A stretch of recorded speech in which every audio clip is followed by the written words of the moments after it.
Baik, Bismillahirrahmanirrahim. Assalamualaikum warahmatullahi wabarakatuh.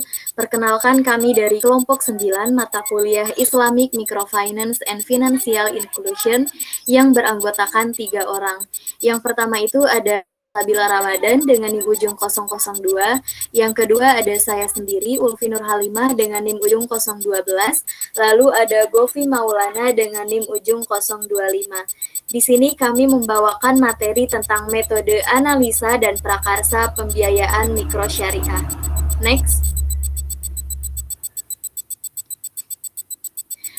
Yang pertama itu pengertian pembiayaan syariah. Pembiayaan atau financing merupakan pendanaan yang diberikan oleh suatu pihak kepada pihak lain untuk mendukung investasi yang telah direncanakan, baik dilakukan sendiri maupun oleh lembaga.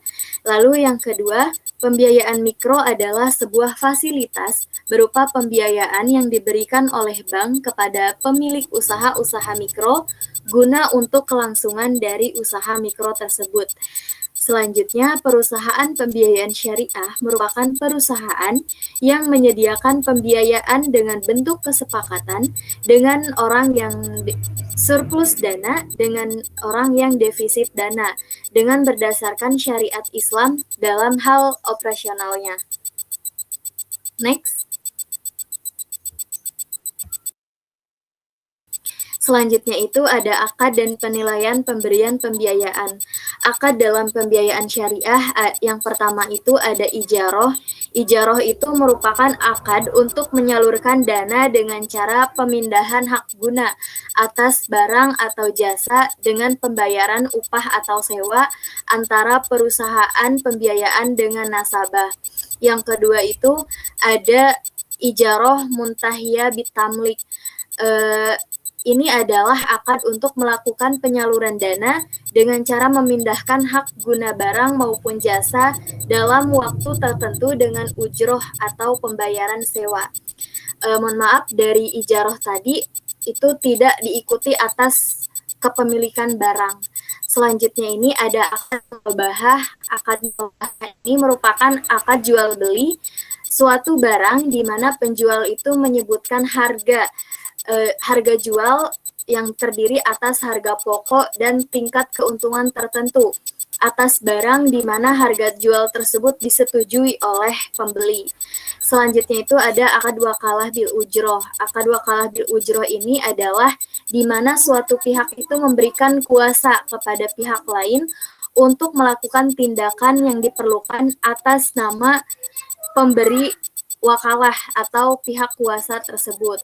Nah, sehingga nantinya itu penerima kuasanya itu akan mendapatkan fee atau ujroh dari pekerjaan yang dilakukannya tersebut. Selanjutnya itu ada salam dan istisna. Kedua akad ini adalah akad dalam pembiayaan syariah dengan pengadaan barang sesuai dengan pemesanan setelah pembayaran itu dilakukan sesuai dengan kesepakatan yang dilakukan di awal. Yang kedua itu ada penilaian pemberian pembiayaan.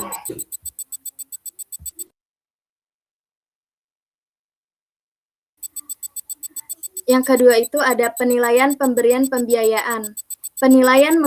Yang pertama, penilaian menggunakan analisis 5C. Karakter yang pertama itu karakter, yang dimana karakter di sini kita melihat karakter atau watak dari nasabah tersebut dalam jika ia ingin melakukan pembiayaan.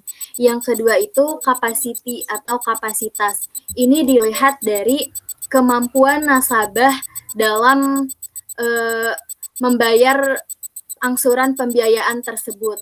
Lalu yang ketiga ini ada kapital atau modal. Dilihat dari berapa jumlah modal yang dimiliki oleh nasabah pada saat ia akan melakukan usaha. Yang ketiga itu ada kolateral atau jaminan. Jadi jaminan ini kita apakah nasabah tersebut mempunyai jaminan baik berupa jaminan fisik maupun jaminan non-fisik yang nantinya akan dijadikan jaminan kepada perusahaan pembiayaan syariah. Selanjutnya yang kelima ini ada condition of economic.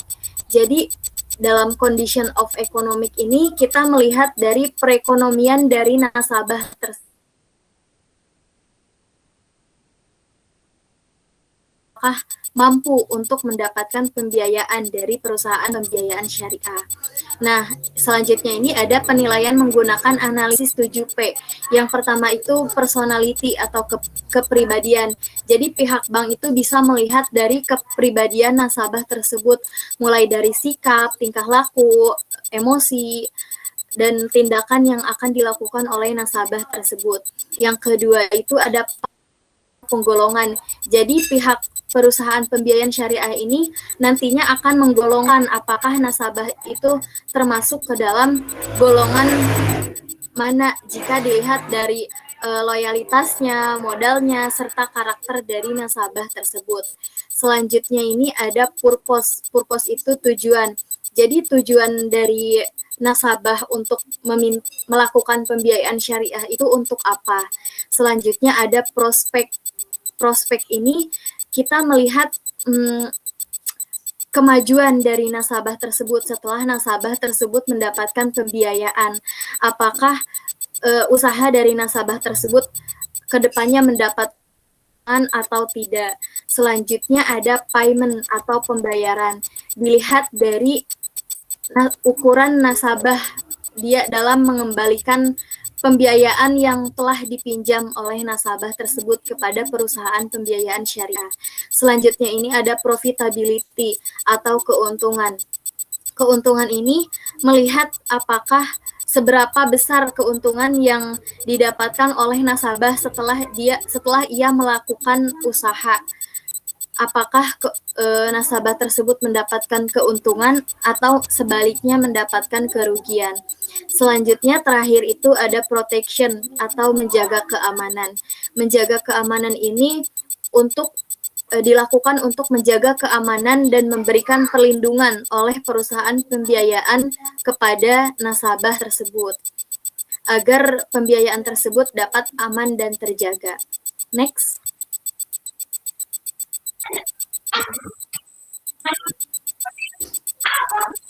Selanjutnya ada fungsi dan karakteristik pembiayaan syariah. Yang pertama itu ada fungsi pembiayaan syariah. Yang pertama meningkatkan daya guna uang, yang kedua meningkatkan daya guna barang, yang ketiga meningkatkan peredaran uang, yang keempat usaha, yang kelima stabilitas ekonomi. Selanjutnya ada karakteristik syariah. Pertama ada non-Islami, yang kedua ada yang ketiga ada non-maisir. Selanjutnya ada tujuan pembiayaan syariah dan pembiayaan mikro. Pertama, tujuan pembiayaan syariah. Yang pertama itu untuk meningkatkan ekonomi umat. Yang kedua, tersedianya dana bagi mereka yang membutuhkan. Yang ketiga, adanya sektor-sektor usaha yang melalui penambahan dana pembiayaan. Terakhir itu ada terciptanya distribusi pendapatan masyarakat yang produktif. Selanjutnya, yang itu ada tujuan pembiayaan mikro. Yang pertama, untuk memudahkan atau meningkatkan akses usaha mikro yang ada di masyarakat. Yang kedua, lembaga keuangan dapat mendukung peningkatan serta perkembangan usaha dalam suatu masyarakat yang berpenghasilan rendah. Yang terakhir itu ada masyarakat dapat merasakan serta menikmati manfaat dari fleksibilitas pembiayaan syariah. Selanjutnya ada pengertian agunan. Agunan pembiayaan atau jaminan adalah hak dan kekuasaan atas barang agunan yang diserahkan oleh anggota kepada lembaga keuangan guna menjamin pelunasan pembiayaan yang diterimanya tidak dapat dilunasi sesuai waktu yang diperjanjikan dalam perjanjian pembiayaan. Yang kedua itu pengertian agunan menurut terminologi buku perbankan dalam pasal 1 nomor Pasal 1 angka 22 Undang-Undang Nomor 10 Tahun 1999 tentang perbankan mendefinisikan agunan sebagai suatu jaminan tambahan yang diserahkan nasabah debitur kepada bank atau kreditur sebagai suatu pemberian fasilitas kredit atau pembiayaan berdasarkan syariah.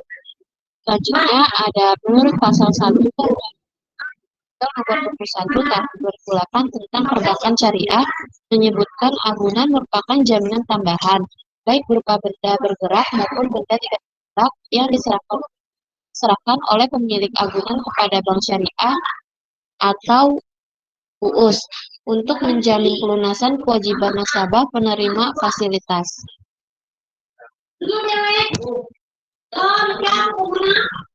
Oke, selanjutnya ada jenis-jenis agunan.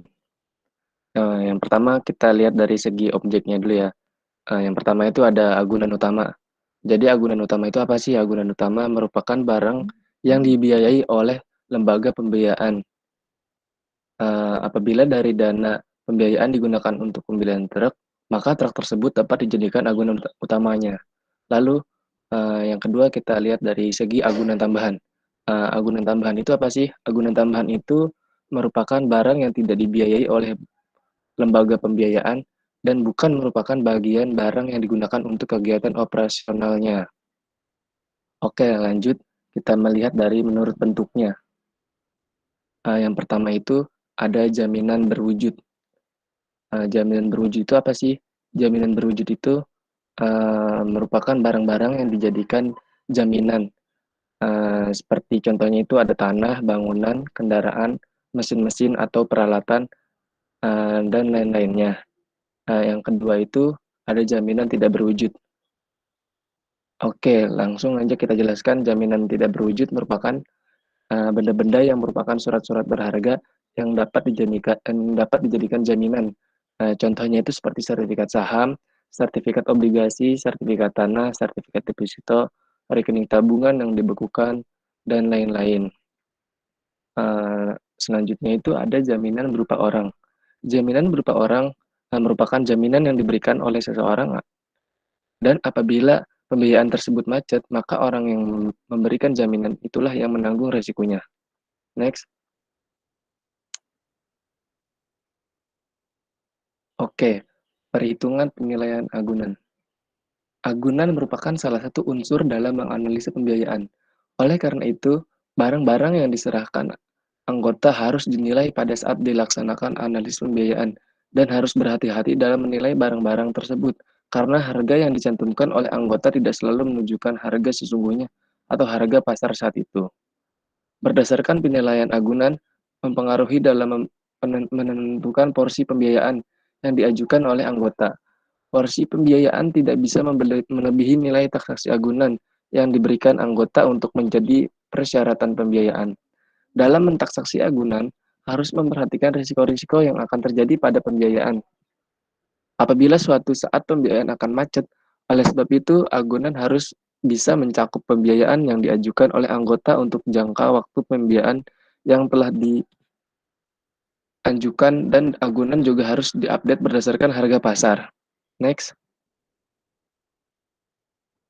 Oke, langsung saja nilai agunan yang dapat diperhitungkan sebagai pengurangan pada pembentuk penyisihan penghapusan aktiva produktif terdiri dari yang pertama itu ada giro atau tabungan wadiah, tabungan dan atau deposito mudharabah. Yang kedua itu ada sertifikat wadiah Bank Indonesia dan atau surat utang pemerintah. Yang ketiga ada surat berharga syariah yang berkualitas tinggi. Yang terakhir itu ada tanah, gedung, rumah tinggi, pesawat udara, dan kapal laut. Syarat ekonomis yang harus dipenuhi dari agunan pembiayaan secara umum. Yang pertama itu agunan tersebut harus mempunyai nilai ekonomis atau dapat diperjualbelikan kembali. Yang kedua itu nilai tersebut harus lebih besar dari jumlah pembiayaan yang diberikan. Jadi nilai agunan yang diberikan itu harus lebih besar daripada jumlah pembiayaan yang akan diajukan. Lalu barang agunan tersebut mudah dipasarkan atau dijual kembali. Yang keempat itu ada nilai barang harus konstan dan akan lebih baik jika nilainya mengalami pertambahan di kemudian hari.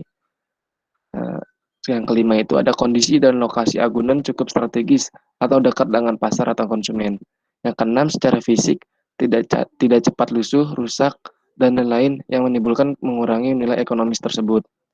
Barang agunan mempunyai manfaat ekonomi dalam jangka waktu relatif lebih lama dari jangka waktu pembiayaan. Oke, cukup sekian presentasi dari kelompok kami. Kurang lebihnya mohon maaf. Billahi taufiq walhidayah. Wassalamualaikum warahmatullahi wabarakatuh.